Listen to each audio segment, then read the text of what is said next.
Jeremy Wilks, and I'm a producer-presenter at Euronews, the European news channel broadcasting in 12 languages, I think. We keep adding new ones all around the world. So I'm delighted to talk about food. Everybody likes talking about food. And we're going to come up on stage. We have Dain, come on up, Dianne, and who is the Global Partnerships Chief, is that right, at the UN Technology and Innovation Labs?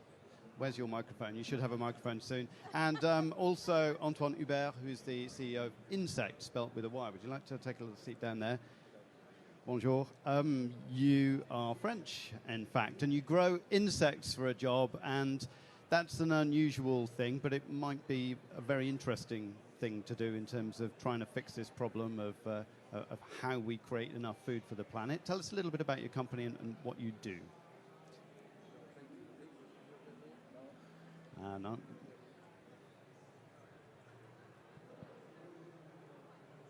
So we're live here at Web Summit. 70,000 people here at this event. Can you believe it? It's an incredibly buzzing event, and obviously an awful lot more also online as well joining us. I think your microphone's working now. I don't... Is it working? We okay? You can always borrow mine. Yeah. Here we go. Okay. Can you hear? There we go. Insects. I don't really want to eat any insects, but is that what you're saying we should be doing? No. No. I don't think it's where we have the most impact. What we do, we farm insects, beetles, and we process them into premium ingredients to feed animals and plants. So we are at the start of the food chain, because whatever your diet, anywhere in the world you will eat meat or fish or fruit or vegetables, you need to feed these animals, you need to feed the plants. So this is what we do with our beetles. We bring super high nutrition products, healthy products. Animals and plants grow faster with less resources, with less mortality. So we are addressing a lot of these UN sustainable goals like life on land, on biodiversity, hunger, etc. Dianne, what's your initial reaction to what he's doing? I'm interested in what you think about his company, because I'm fascinated by it. But tell me I am as well. I think it's very critical right now because, as we know, the population is predicted to be over 9 billion in the coming years by 2050. And it's something that biodiversity will be enhanced by what you're doing and what you're pioneering, as well as some of the initial work that we're doing in agriculture. We run the UN Technology Innovation Labs, and we believe in engaging all of these new ideas and technologies to accelerate the SDGs. So it's very exciting work. I don't want to eat it either. I don't want to eat it, but I will eat what's produced from it. It's probably a bit crunchy. Yes. Tell me a bit more about what you do. Tell me about your innovation labs. Tell us a bit more. Our innovation labs are based in Finland, Egypt, Malaysia, and India presently. We have one opening in Germany soon, and they're very exciting because they're all based on emerging technology for the SDGs, and they work in a connected way. So we share technologies with the end result being that we put these technologies in the technology bank, which is the Secretary General has created a technology bank in Istanbul that is actually designed for the least developed countries to get AI and emerging tech tools to the least developed countries so that they can be scaled and be sustainable, and to help those who are really at the front lines of climate change. Can you give us some examples, the sorts of things, the sorts of technologies? Yes, we just recently had, with the UN Youth Envoy, a competition called Reboot the Earth, and we had over 1,000 youth who submitted solutions to the climate change challenges. And one really great example, I can just give you a couple. I could give you lots of stories. I really want to hear it, yeah, because I mean we hear these sort of great ideas about innovation, etc., but I like to hear about the nitty-gritty. I agree. So we had our team from India that won actually had a really connected idea using artificial intelligence to predict the climate changes, but actually taking it into the communities, creating small groups of women and predicting the crops that would be able to be sustained throughout the coming climate change. So actually partnering with a microfinance, it's a very connected and very scalable and valid solution using artificial intelligence as a tool, but making it socially scalable and sustainable for the country. In Egypt, we had what their team called G-Beetle, which was actually an autonomous self-driving vehicle that used artificial intelligence and sensors through the fields that measured the different qualities that were going on in real time and collecting the data Again, for climate change, we don't know what the impact exactly is going to be. We can't predict it, but what we do know is that it's going to affect the most vulnerable populations, many of them women and children. And women farmers don't always have the knowledge on biodiversity and some of the tools that they need. So that's our job, is to accelerate. So you develop those technologies and then you're trying to introduce them into the communities. They're currently, once they win, they go back to our lab to be accelerated and to be supported and mentored by companies that can actually make them scalable and sustainable. I was going to say, how do you kind of deploy it once you've got some good technology? That's it. It's getting the private sector involved. Absolutely. And it's also, I've worked with youth for 20 years, in innovation. They need to be mentored. They need to be taken seriously. They need to be supported. It's an intergenerational solution that we really all need to come together. And the climate change has really accelerated that process. Is that the big push, actually, at the moment? Does actually every conversation start or end with something to do with climate change? It should be all of our big push at the moment. We're facing an existential crisis.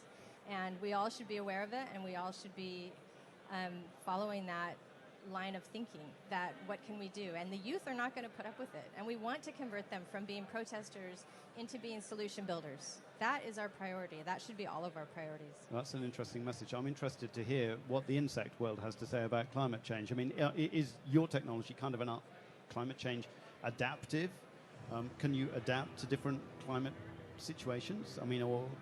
Well, first thing, we have positive impact on the greenhouse gas emissions. Compared to other ingredients, we reduce the CO2 emissions on the life cycle assessments. In what way? From at least 30% compared to similar ingredients. Like fish meal, we process small fish from the sea, so we reduce overfishing and we reduce greenhouse gas emissions. And how do you cut greenhouse gas emissions? How do you reduce we use life cycle assessments measures, tools. So on all from how we feed insect to the final use, how we feed salmons, trouts to the final consumers. And we see we have a better yield on salmons, then it increases the overall efficiency, plus the use of a very small land in a vertical farm. So we protect also the use of land for other natural use.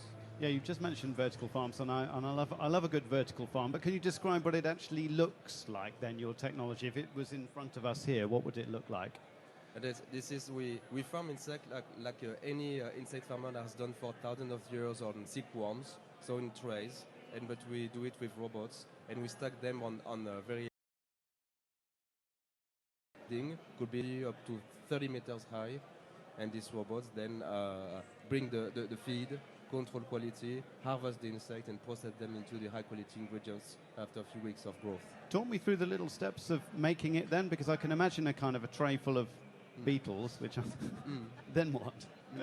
It's like any animals. You have beetles. They do eggs hatching, small baby larvae grow to the size of larvae, like a chicken, and then they are processed.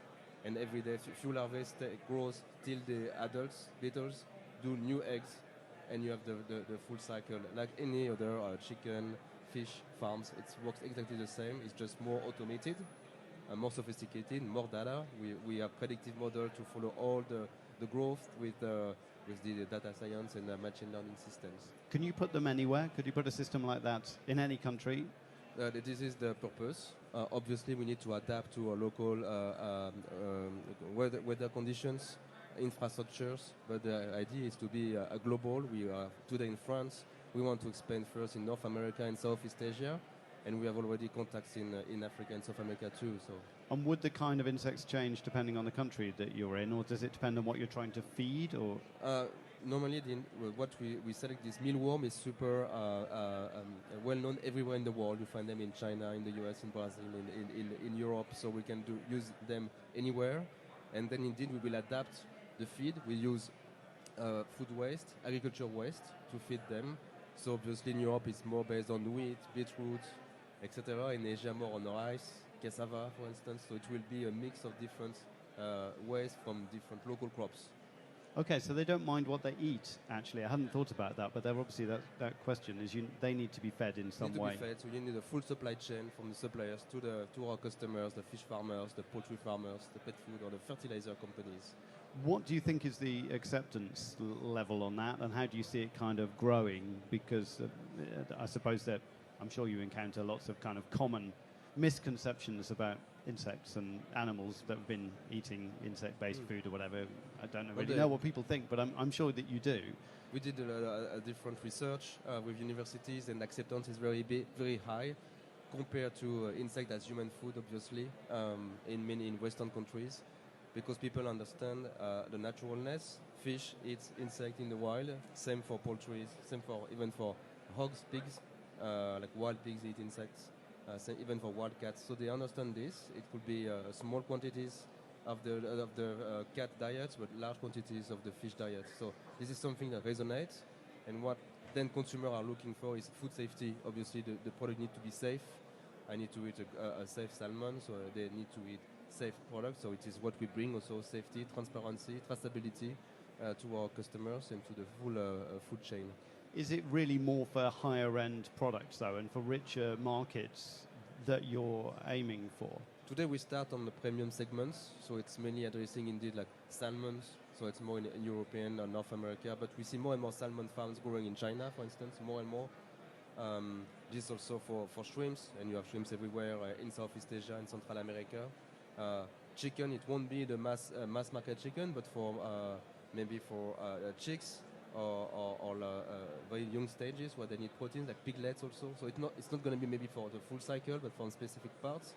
But the idea is to address the market of any consumer in the world. Every day you eat meat, fish, fruit, vegetables, and we want to help that what you eat is more sustainable, more tasty, and more healthy. Because you're making food for animals, but you're also making food for fertilizer. Yeah, for plants. Yeah. And so tell me a bit about that and how you deploy it, and if there are specific plants it's better or worse at. We collect basically the beetle manure, and it's an excellent fertilizer with no smell.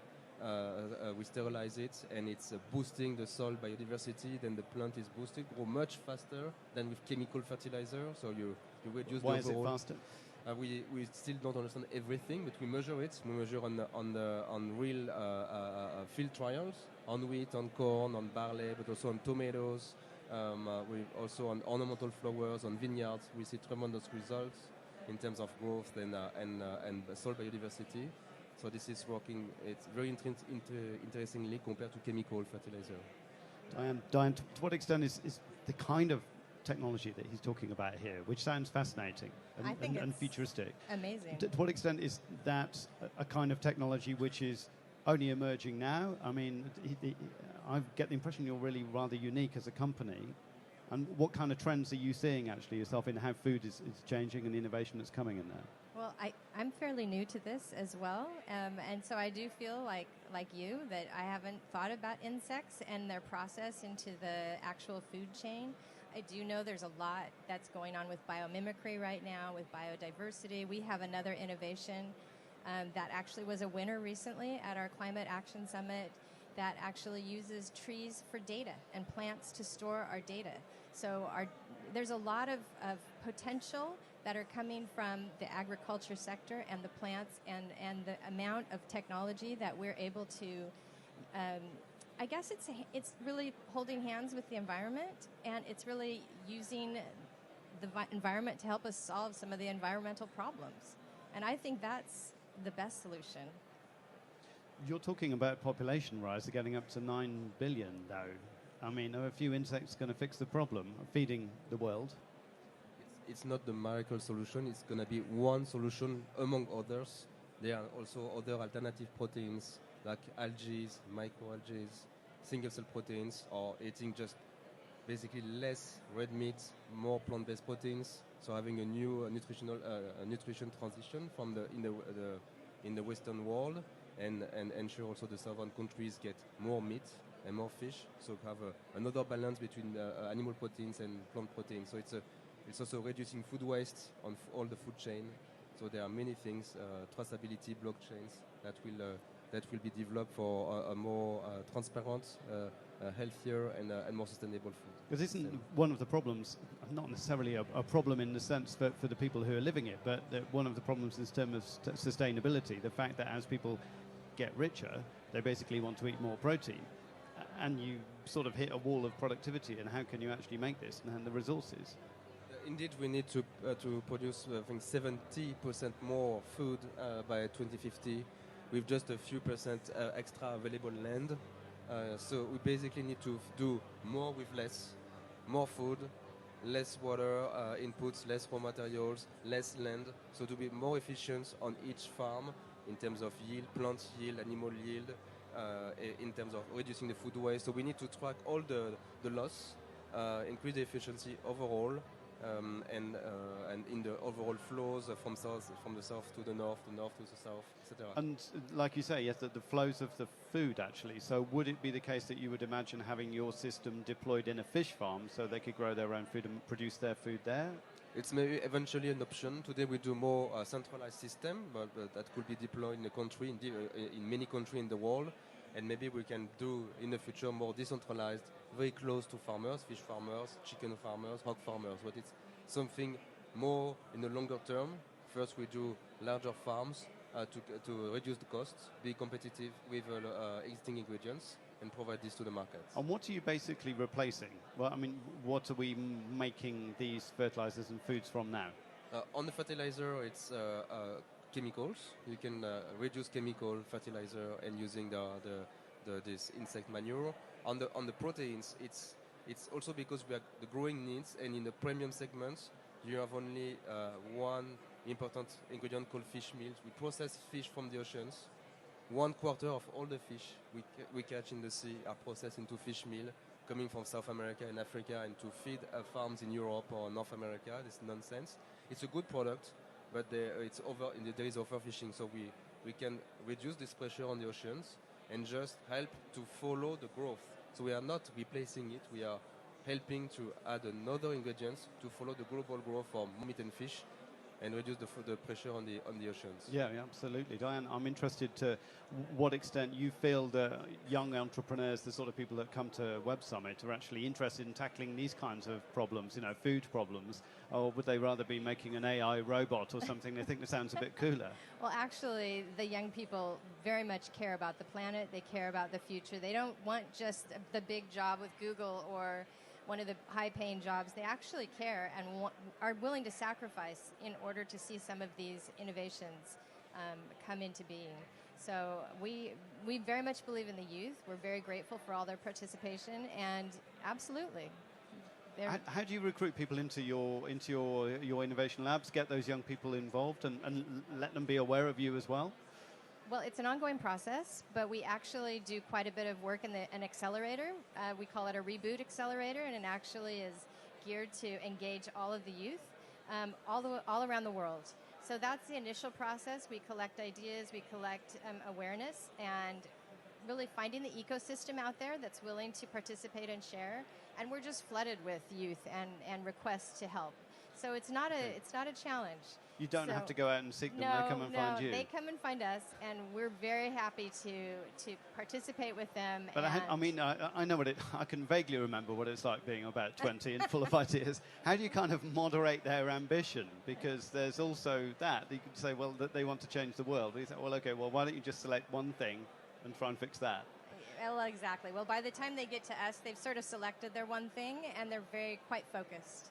So we obviously work in emerging technology, so we're looking for the best solutions, and we can't mentor everyone, but we certainly encourage all the youth to continue all of their work and engagement with all the SDGs. Tell me a bit more about the mentoring process exactly then. What actually, if I was one of those people that you're going to be trying to help, what would you actually be doing? How would you be helping me? How would that actually work? Well, we would take you back to our labs, first of all, whatever location that you were in and you were interested in. Each lab has a different thematic area. So in Finland, they're working on education and health and peace and security, as well as the circular economy.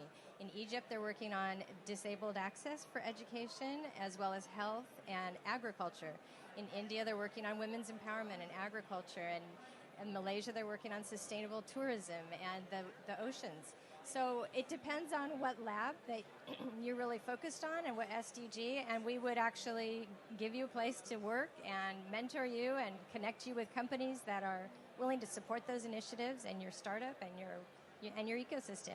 Also, we connect, and you can use all of our labs as testing locations for your innovation and for your startup, which is, sometimes very hard to access. It's not always nice to talk about money, but we should talk about it. I mean, are you helping them to get access to money as well, to financing for their companies? Well, we don't bring in money for them necessarily, but the companies are certainly willing to sponsor. We have an IP advisory board that takes each innovation and analyzes what part of it can be open source and what part of it can stay with the inventor. So it's a very connected ecosystem with strong advisory on, making sure that the innovator is actually advocated for as well. And again, the open source will end in the technology bank in Istanbul.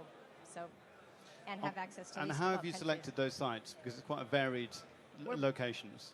They are. We are brought in by the member states. So we're requested by the countries to come in, and we work with them on figuring out why they want us there, what is the area of expertise or need that they want to share, either share with the world or have the world share with them. So that's really how it's decided. We're decided by actually the countries themselves. So a country will come to you and say, we would like to be able to be more expert in this. That's correct. Okay. And any more countries coming forward in the future that you can tell us about? There are. That's but exciting. You're not allowed to tell us? I am allowed to tell you. Okay. We have a location in Mauritius. We have actually early stage feasibility studies going on with that. We have a location launching in Germany, in Hamburg. And that's tied in with the MIT City Science Lab there. And so that's a very exciting location. It's going to work on citizen science and counter cartography and data mapping, and for the vulnerable populations that we have affected by climate change. Again, migration is going to be an issue for every single country. And so those are a couple of the ones that are primary. We have a lot of others Tell that me are about in Mauritius. different What's stages. going to happen in Mauritius? Mauritius is going to be focused on the ocean. So the ocean is going to be very critical for us in this coming year. It's critical for all of us because we believe many of the solutions are found in the ocean, and it's an area that needs to be protected, obviously. Do you find that there are any particular one or two or three of the SDGs that resonate more with the young people that you're talking to? Well, I'm a woman, so SDG 5 is about women, and I believe that women are seriously underfunded in this sector. Women innovators, women entrepreneurs. Worth noting, they're well represented here at Web Summit. It's nearly 50-50 split.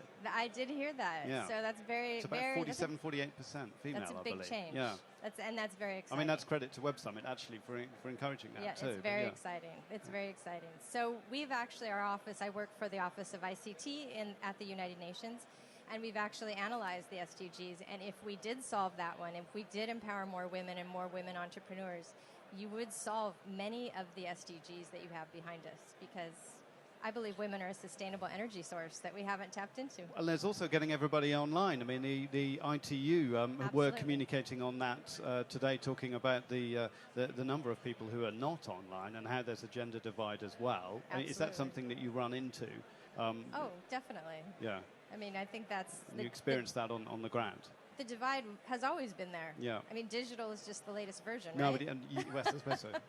But I'm interested in to what extent that people feel like they want to challenge that, and to what extent you're kind of hitting a bit of a wall when you're trying to get past that, and who has access to the devices, who has access to the connection, the connectivity as well. Because here at Web Summit, everybody's super connected, but there's an awful lot of the world that isn't connected. That's absolutely right. And a lot of those people are women. Yes, they are. And they're not getting access to the ideas, the concepts. No, they're not. And that's something we have to change. I mean, and that's part of our agenda, is we want more women entrepreneurs. We want more women innovators. We want them to be connected. And it's absolutely critical to solving the world's problems. Okay, well, I think we've got to start wrapping it up there. It has been fascinating and so wide-ranging, and Web Summit's a great event, and the SDGs are just fascinating, and it's wonderful to be able to see them all behind us here. So thank you very much, and I hope all the best with your Ynsects, and say hello to them from us. So I will, one by one. Thank you.